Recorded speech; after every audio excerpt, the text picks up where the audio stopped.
বন্ধুরা, আজকে দেখতে চলেছি অ্যাঙ্কার একটি 30 ওয়াটের পাওয়ার ব্যাংক, যেটি হলো 20,000 mAh এর একটি পাওয়ার ব্যাংক। তো এই পাওয়ার ব্যাংকটির কিছু বিশেষত্ব রয়েছে। এইটাতে রয়েছে দুইটা টাইপ সি পোর্ট এবং একটি type B port.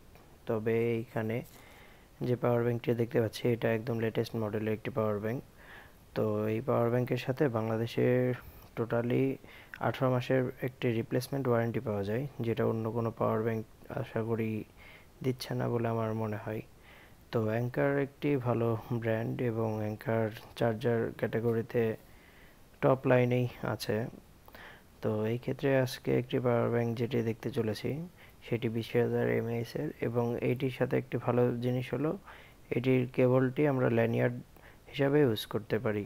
That means আমরা এই কেবল দিয়ে পাওয়ার ব্যাংকটিতে হ্যাংও করতে পারি, এবং এই কেবলটি দিয়েই আমরা আবার পাওয়ার ব্যাংকটিতে এবার চার্জ এবং অন্য যেগুলো ডিভাইস চার্জ করব সেটা আমরা চার্জ করে দেখতে পারি। তো পাওয়ার ব্যাংকটির সঙ্গে বেশি কিছুই থাকছে না, জাস্ট একটি কেবল এবং একটি ম্যানুয়াল থাকছে। তো এইটা হলো পাওয়ার ব্যাংকের ভেতরের পার্ট, এবং এরপরই খুলে আমরা পাওয়ার ব্যাংকটি দেখতে পাবো।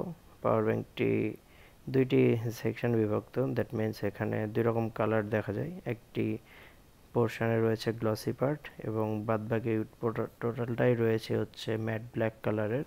তো এখানে একটি বাটন রয়েছে, যেটি প্রেস করলে দেখা যায় যে পাওয়ার ব্যাংকে কতটুকু জুস রয়েছে, এবং এই বাটনটি অন্য একটি কাজে ব্যবহৃত হয়, সেইটি হলো লো পাওয়ার মোডে।